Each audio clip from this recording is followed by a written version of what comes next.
Saint Louis et Zélie Martin, 1823-1877.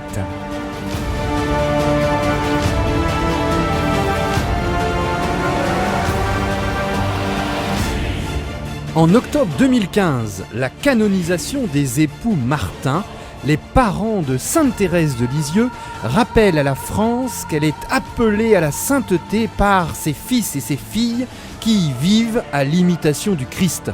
Zélie et Louis Martin, en cette deuxième moitié du XIXe siècle, ont progressé dans la sainteté en traversant les mêmes étapes que nos couples d'aujourd'hui. Ils se marient tard, s'inquiètent de la réussite de leurs affaires et sont soucieux de l'éducation de leurs enfants. Sainte Thérèse rêvait de rejoindre le Christ par l'ascenseur de l'amour. Zélie et Louis Martin ont rallié le ciel plus lentement, dans l'effort, par l'escalier de service. Dans ce deuxième épisode de votre émission Pèlerin de Dieu sur les pas des parents de Sainte Thérèse de Lisieux, Saint Louis et Zélie Martin, découvrez comment ces parents, à travers leur exigence de vie et leur affection, leur montrent la voie de la sainteté. Pèlerin de Dieu avec Franck Bétoir et le Père Jean-Baptiste Masson sur RCF Nord-de-France.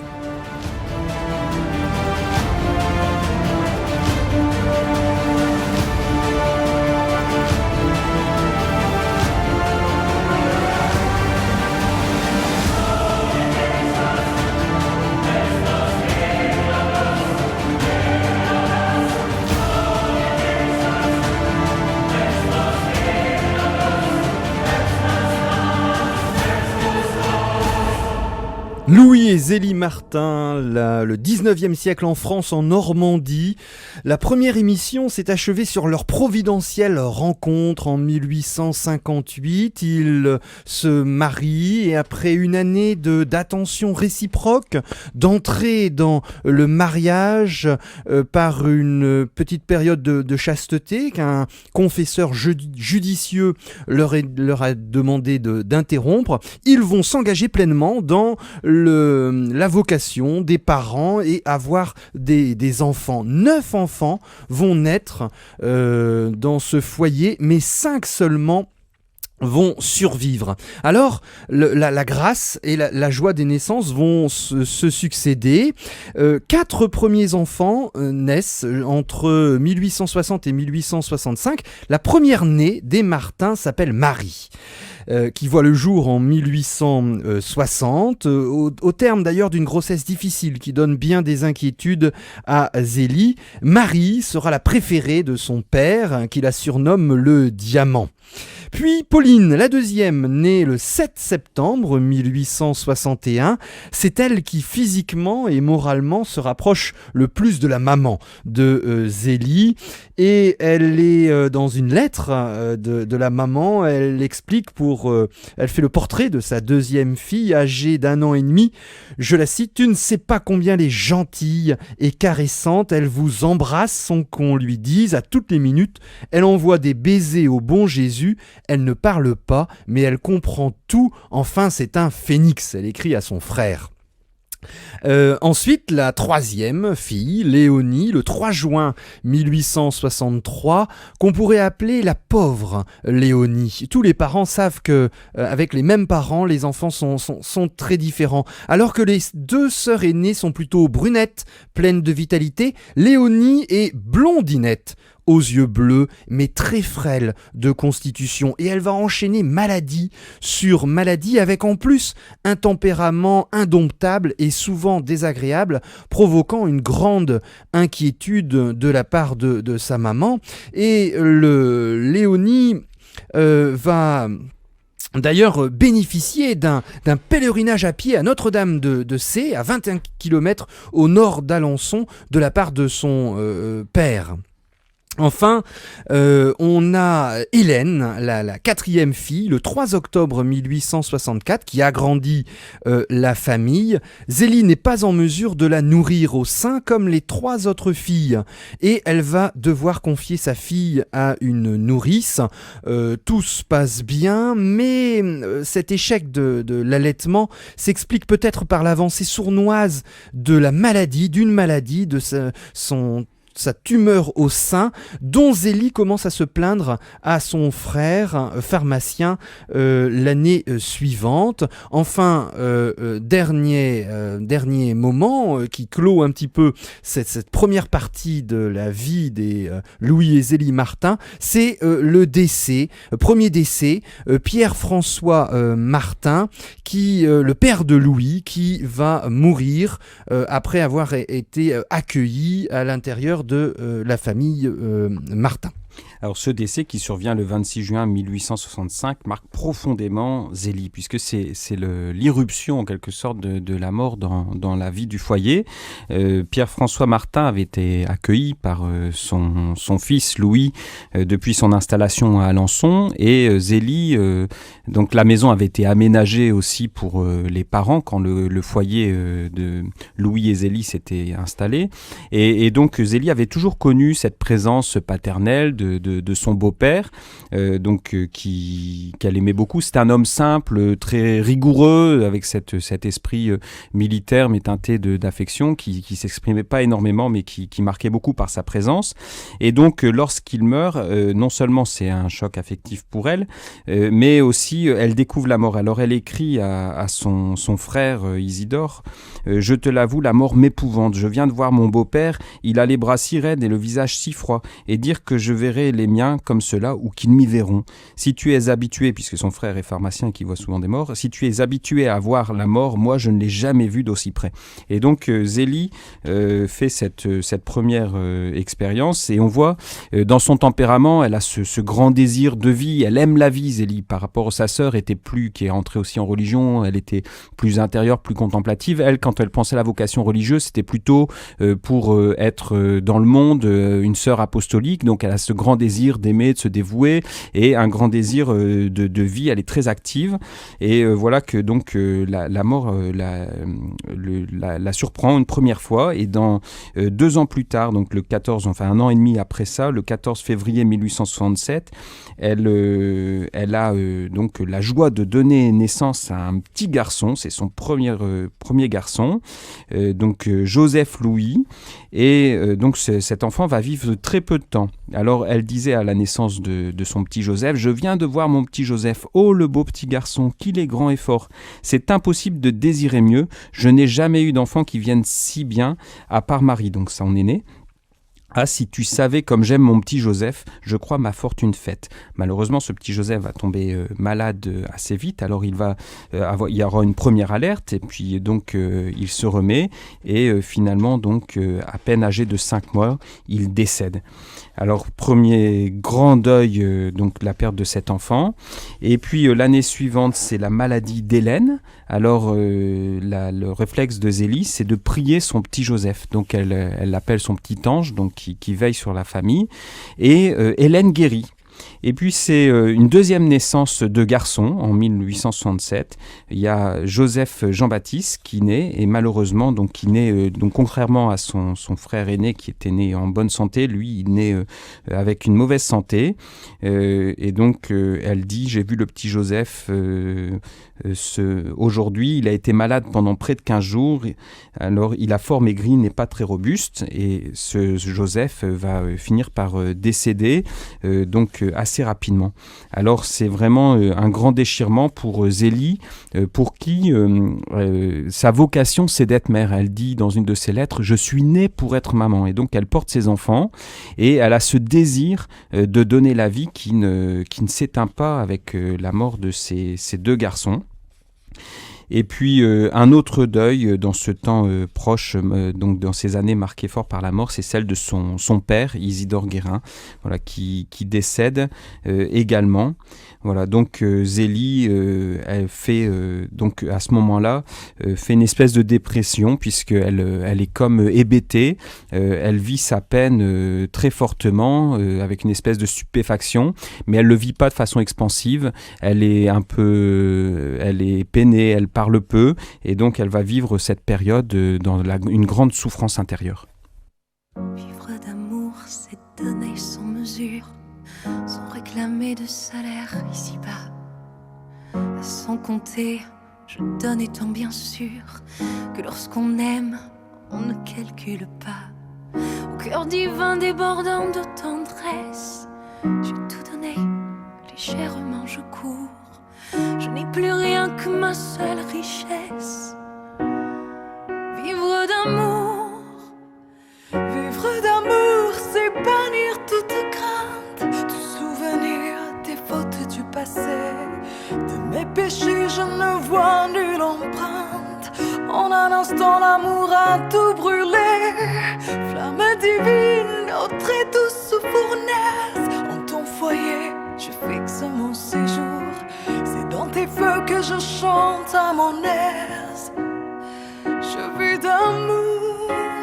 Vivre d'amour, c'est garder en soi-même un grand trésor en un vase mortel. Mon bien-aimé, ma faiblesse est extrême. Ah, je suis loin d'être un ange du ciel. Mais si je tombe à chaque heure qui passe, me relevant, tu viens à mon secours. À chaque instant tu me donnes ta grâce. Je vis d'amour. Pèlerin de Dieu sur RCF Nord-de-France. Louis et Zélie Martin, un foyer chrétien en ce 19e siècle en Normandie, à Alençon. Les naissances se succèdent dans la grâce d'accueillir la vie, mais la foi est là pour soutenir les deux parents lorsque les enfants meurent. Après 4 filles, 2 garçons vont mourir et Zélie va accoucher d'une 5e fille, une petite fille, le 28 avril 1869. C'est la naissance de Céline. Elle est baptisée quelques jours après. Nous sommes dans une période un petit peu troublée, 1870, dans la guerre de 1870. Son père Louis la surnomme l'intrépide à cause de son tempérament énergique et volontaire, mais elle est aussi douée d'une grande sensibilité qu'elle manifestera plus tard par des dispositions artistiques, notamment le dessin. La 4e enfant, la petite Hélène, qui n'avait pas bénéficié, encore qu'il n'y ait pas vraiment de rapport entre les deux, elle n'avait pas bénéficié de l'allaitement maternel, mais qui était dès le départ de santé fragile, des graves crises d'otite, des fièvres fréquentes, une mauvaise rougeole, va finalement décéder le 22 février. Les parents, Zélie et Louis, sont anéantis. C'est leur 3e deuil en tant que parents. Ils ont perdu 2 garçons et ils perdent une autre fille. Ils doivent poursuivre leur chemin et au moment même où ils perdent la petite Hélène, Zélie est enceinte d'une autre fille, Mélanie, qui va également mourir avant ses 2 mois. C'est le 4e enfant perdu. Et on voit toute la force de cette maman qui, à chaque fois, perd son préféré. C'est vraiment ça, être parent. L'enfant qui arrive, c'est son préféré. Et l'enfant qui s'en va, c'est également son préféré. Elle va faire tous les gestes pour le deuil. Et elle va exprimer toute sa confiance dans sa pleine maternité en poursuivant une vie qui est mêlée de joie et de peine. Alors cette vie au foyer Martin, elle est fortement marquée par l'amour conjugal et avec cet adage qui est Dieu premier servi, donc la foi et la piété. Alors cette foi, elle aide énormément les 2 parents Martin. Un des deuils les plus déchirants, ça a sans doute été celui d'Hélène, puisque elle avait déjà 5 ans et donc Zélie connaissait déjà le caractère de sa petite fille et puis elle l'aimait beaucoup. Louis aussi s'exclame ma petite Hélène, lorsque il découvre qu'elle est morte. Et donc dans la spiritualité de l'époque, eh bien, il y a une importance de ce qu'on appelle la résignation, mais il faut vraiment bien le comprendre, c'est-à-dire c'est une espèce d'abandon de confiance dans la providence de Dieu qui s'occupe de nous. Et donc, à travers les souffrances qu'on peut vivre, eh bien, on n'est pas abandonné par Dieu, il est là, il est présent.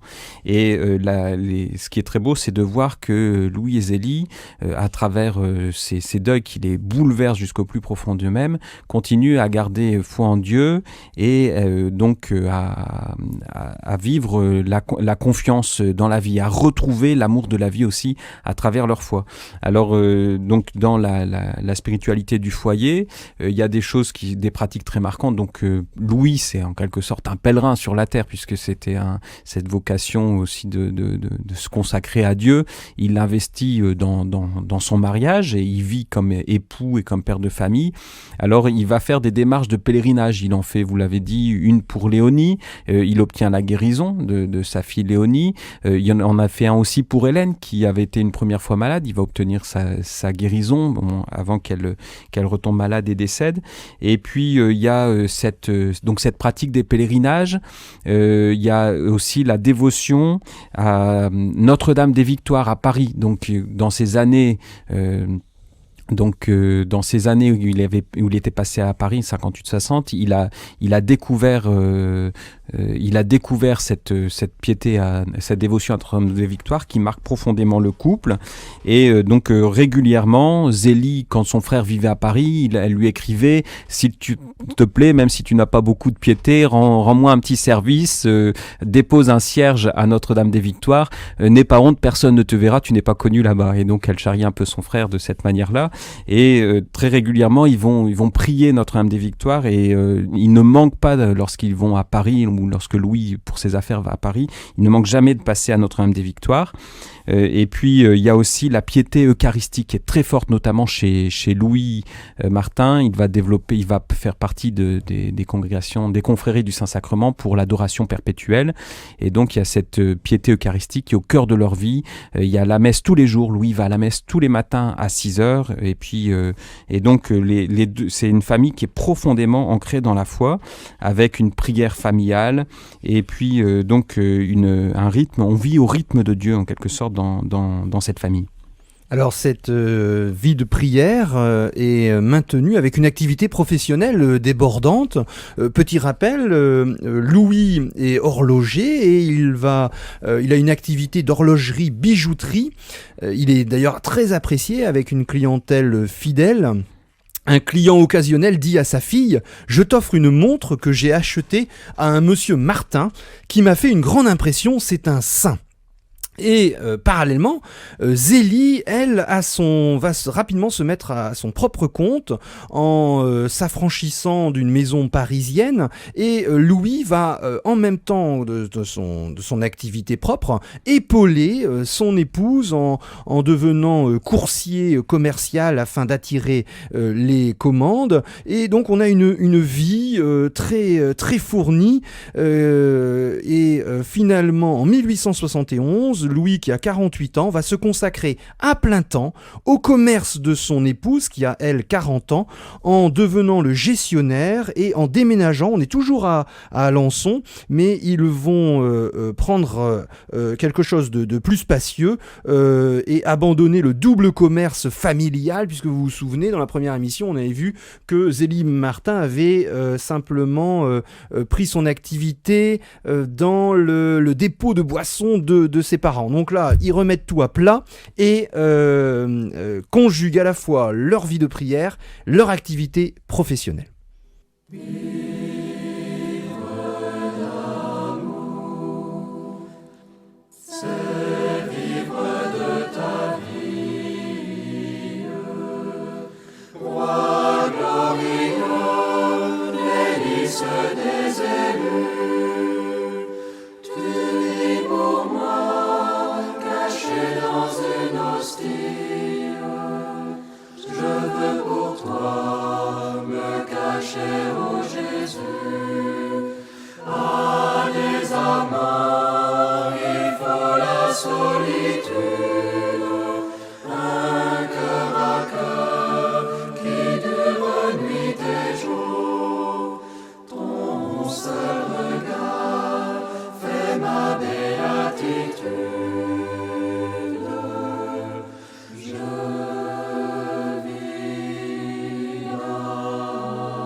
Pèlerin de Dieu avec Franck Bétoir et le Père Jean-Baptiste Masson sur RCF Nord de France. Louis et Zélie Martin vont avoir la joie d'assister à la naissance de Thérèse, la fameuse Sainte Thérèse de Lisieux, qui d'ailleurs va nous permettre, est souvent beaucoup plus connue que ses parents, même si, dans l'ordre de la Providence, cette Sainte Thérèse de Lisieux a baigné dans ce milieu familial on ne peut plus porteur de ses parents.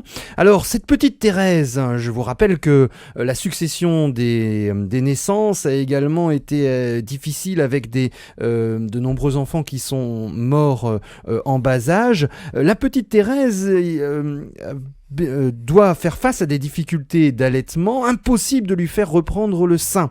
Alors, la mère qui s'inquiète va devoir trouver des nourrices, c'est la seule ressource, et finalement Zélie monte dans sa chambre et s'agenouille aux pieds de Saint Joseph. En pleurs, elle lui demande que la petite guérisse.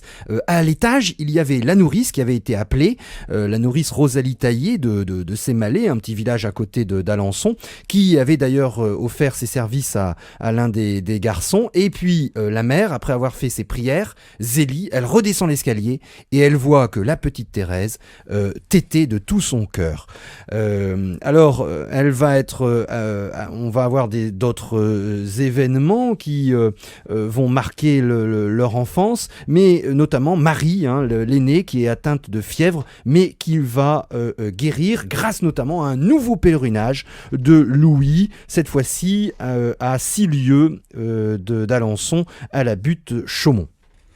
Donc dans cette famille qui s'est encore agrandie après les deuils qu'on a cités, donc la mort de 4 des enfants, eh bien Zélie, elle a cette joie de voir la naissance de ces 2 dernières, Céline et Thérèse, et donc il y a cette joie de vivre finalement qui l'emporte avec une grande charité sur laquelle on reviendra. Et Zélie, eh bien, elle vit au milieu de tout ça, dans la discrétion et l'abnégation, une maladie, un cancer du sein qui va finalement l'emporter. Alors, très tôt, donc en 1865, elle avait parlé à son frère Isidore, qui est pharmacien, de cette glande qu'elle avait au sein.